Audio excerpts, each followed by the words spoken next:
तो hello guys, स्वागत है आपका हमारी एक और नई वीडियो में। तो आज हम एक न्यू मानवा स्टार्ट करने वाले हैं। तो बिना किसी तरीके स्टार्ट करते हैं आज का वीडियो। तो एपिसोड की स्टार्टिंग में हमें बताया जाता है कई साल पहले अपोकलिप्स आया और मैजिक टावर दिखाई पड़े। इंसानियत ने सुपर पावर्स को अवेक किया और टावर से निकलने वाले मॉन्स्टर से लड़ना शुरू किया। जनरेशन पे जनरेशन बीत गई और उनके बाद एक नई जनरेशन आई। फाइनली एक ऐसा हीरो आया जो कि अपने ग्रेट टैलेंट, बुद्धि और अद्भुत भाग्य के साथ टावर के सबसे ऊंची मंजिल तक पहुंच गया। वो इंसानियत का सबसे ताकतवर आदमी था। लोग उसे कहते हैं लिन जियाओ। इसके बाद हमें लिन जियाओ को दिखाया जाता है। लिन जियाओ कहता है ये मेरा थर्ड रिग्रेशन है और इस बार चाहे एट्रीब्यूट हो चाहे स्किल हो, मैंने उन सबको मैक्स लेवल तक प्रैक्टिस किया है और मेरे पास इस दुनिया के सबसे ताकतवर वेपन और टूल्स हैं। लिन जियाओ सिस्टम को देखते हुए सोचता है सिस्टम के मुताबिक मैजिक टावर की आखिरी मंजिल को साफ करने के बाद ये सब कुछ खत्म हो जाएगा और पिछले कुछ सालों में इस सिस्टम की वजह से मैं यहाँ तक पहुँच पाया हूँ। लेकिन दुखद की बात यह है कि मैंने इस टावर पर किसी भी राक्षस को नहीं देखा और सिस्टम भी इसके बारे में नहीं जानता। इसके बाद लिन जियाओ और उसकी टीम मजाक मस्ती करते हुए आगे बढ़ने लगते हैं। कुछ देर बाद लिन जियाओ के पास उसी की टीम की एक लड़की आती है जो कि कहती है लीडर अगर आप हमारे साथ है तो हम डेफिनेटली जीत ही जाएंगे। लेकिन तभी लिन जियाओ के मुंह पर उसका खून छिड़क जाता है और वो देखता है कि वो लड़की तो 20 से कट चुकी है। वो ये देखकर हैरान था, उसे विश्वास नहीं हो रहा था कि ये क्या हो गया। तभी लिन जियाओ के पीछे से हमारा मेन कैरेक्टर आता है और लिन जियाओ के पास जाकर उसे हेलो कहता है। लिन जियाओ ये देखकर डर जाता है क्योंकि वो हमारे एमसी को महसूस तक नहीं कर पाया था, इसलिए वो तुरंत ही एमसी पर अटैक कर देता है। लेकिन एमसी बड़ी आसानी से उसकी तलवार के 2 टुकड़े कर देता है। लिन जियाओ ये देखकर हैरान था क्योंकि ये दुनिया का सबसे ताकतवर हथियार था, लेकिन सामने वाले बंदे ने इसे सिर्फ एक उंगली से चकनाचूर कर दिया। इसके बाद एमसी फिर से लिन जियाओ के पीछे आकर उसे डरा देता है और जैसे ही लिन जियाओ पीछे देखता है एमसी इस पर एक जोरदार अटैक करके उसे पीछे फेंक देता है और एक ही अटैक की वजह से लिन जियाओ की हड्डी पसली एक हो चुकी थी। लिन जियाओ टूटी फूटी आवाज में कहता है आखिर तुम कौन हो? क्या तुम कोई डीमन किंग हो? नहीं, ऐसा नहीं हो सकता। आखिर एक मॉन्स्टर के पास ह्यूमन फॉर्म कैसे हो सकती है? एमसी कहता है कि मैं ह्यूमन काइंड के डार्कनेस से पैदा हुआ हूँ, इसलिए नेचुरली मेरा रूप इंसान हो जाता है। इसमें लिन जियाओ अपनी आई ऑफ ट्रुथ स्किल को एक्टिवेट करता है ताकि वो एमसी की स्टेटस विंडो देख सके। लेकिन उसकी आंखें तब फटी रह गई जब उसने देखा कि उसकी एचपी तो एक ड्रॉप भी कम नहीं हुई। लिन जियाओ एक और चीज नोटिस करता है, एमसी के एमपी के पीछे इनफाइनाइट का निशान लगा हुआ था। ये देखकर उसे विश्वास नहीं हो रहा था कि इसकी एमपी इनफाइनाइट है, मतलब कि इसकी पावर इनफाइनाइट है। क्या ये इनविंसिबल है? और इसी वक्त लिन जियाओ को सिस्टम भी उसे वार्निंग देने लगता है। लिन जियाओ अपने आप को शांत करने की कोशिश करता है, लेकिन तभी हमारा मेन कैरेक्टर जो कितना ओवर पावर्ड है वो लिन जियाओ के सिस्टम तक को देख सकता था और इसके सिस्टम को पकड़ के उसने क्रश कर दिया था। इसके बाद एमसी कहता है कि तो इस तरह तुम इतने शक्तिशाली हथियारों को खोदने में सक्षम थे और मुझे नहीं पता ये चीज क्या है, लेकिन अब ये नहीं है। लिन जियाओ घबराते हुए कहता है कि क्या क्या क्या क्या तुम मेरे सिस्टम को देख सकते हो? फिर एमसी कहता है कि नहीं, मैं उसे देख नहीं सकता, लेकिन ये चीज मुझे तुम्हें मारने से नहीं रोक सकती। आफ्टर ऑल मैं इनविंसिबल हूँ। लिन जियाओ अपने मन में सोचता है तो मैं मरने वाला हूँ और मैं इसको रजिस्ट भी नहीं कर सकता। हालांकि मैं पहले भी मर चुका हूँ,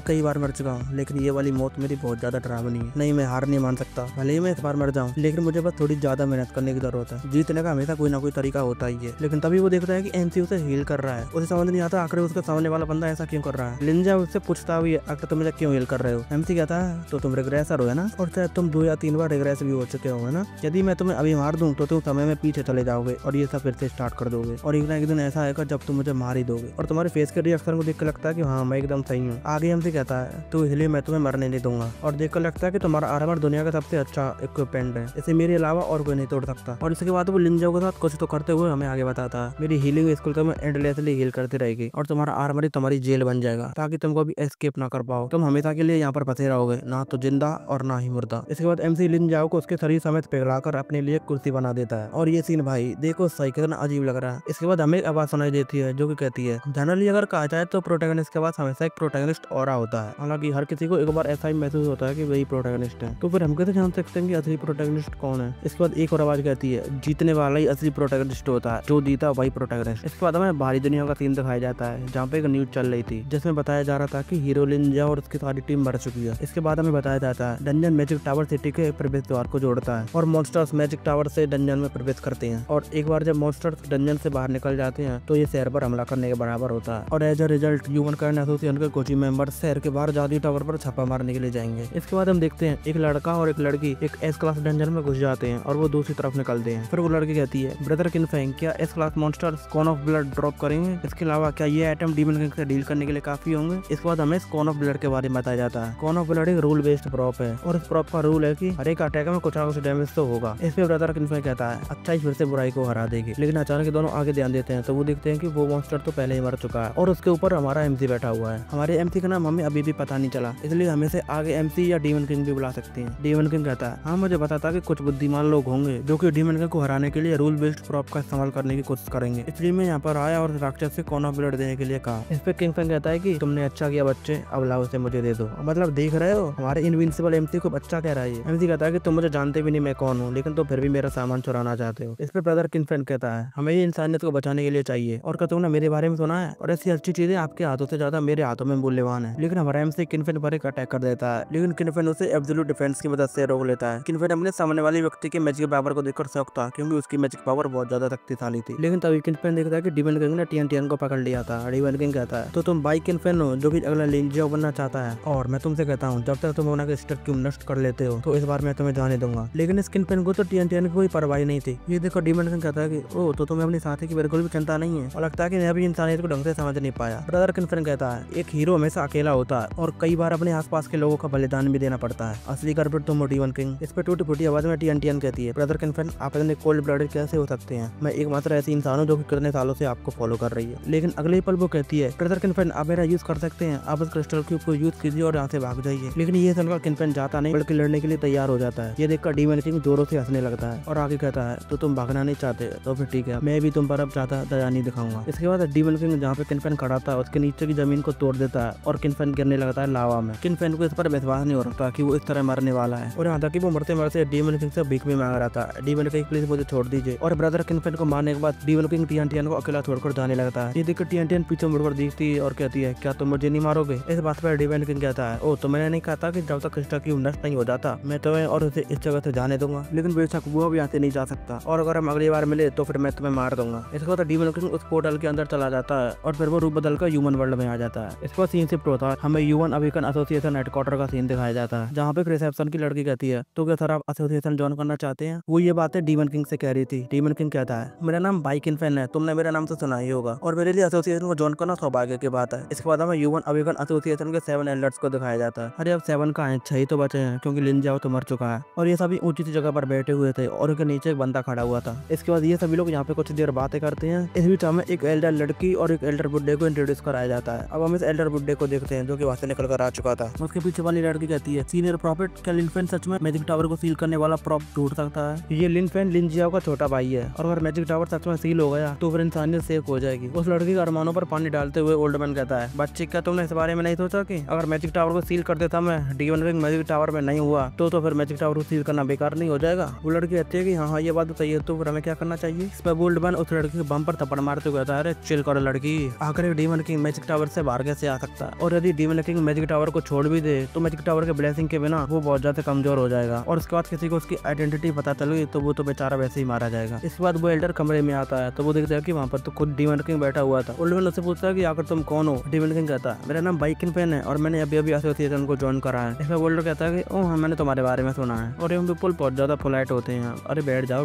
तुम्हें इतना ज्यादा पोलाइट होने की कोई जरूरत नहीं है। इस पर डीमन किंग बैठता नहीं है, लेकिन पूछता है अरे मैंने सुना कि 7 एल्डर फ्यूचर प्रेडिक्ट कर सकते हैं, मैं यहाँ पे डीमन किंग का फ्यूचर जानने के लिए आया हूँ। इसमें ओल्ड मैन कहता है कि अरे नौजवान ये सब कुछ इतना ज्यादा आसान नहीं है, भविष्यवाणी करने के लिए मुझे पूर्णिमा की रात को उस व्यक्ति को छूना होगा ताकि मैं उसकी फ्यूचर की कुछ झलक देख सकूं। डीमन किंग कहता है लेकिन आज तो फुल मून है। ओल्ड मैन कहता है यंग मैन क्या तुम स्टूपिड हो या फिर स्टूपिड होने का नाटक कर रहे हो। मेरा मतलब है कि मुझे उस व्यक्ति को टच करना होगा जिसका मैं फ्यूचर देखना चाहता हूँ, और मैं कोई लड़ाकू नहीं हूँ इसलिए मैं जादू टावर में घुस नहीं सकता। तभी डीमन किंग के आसपास से डार्क ऑरा निकलने लगता है। वो ओल्ड मैन भी उसे पहचान लेता है, तुम तो डीमन किंग हो। लेकिन तब तक डीमन किंग ने उसे टच कर लिया था और उसकी आंखों में डीमन किंग की भविष्यवाणी दिख रही थी, जिसमें पता चलता है कि डीमन किंग अगले सीजन में मारा जाएगा। इसके बाद डीमन किंग ने उसे गर्दन से पकड़ कर उठा लिया था और उसे कहता क्या तुम्हारी प्रेडिक्शंस एक्यूरेट होती हैं। लेकिन ओल्ड मैन तो सिर्फ अपने बचने की भीख मांग रहा था। तो इसी के साथ हम इस वीडियो को यहीं पर खत्म करेंगे, और अगर आपको हमारी वीडियो पसंद आई है तो चैनल को लाइक करें, वीडियो को सब्सक्राइब करें, और अगर कोई शिकायत है तो कमेंट में बताना ना भूलें। तो मिलते हैं कल एक और वीडियो में। Tata bye bye sayonara.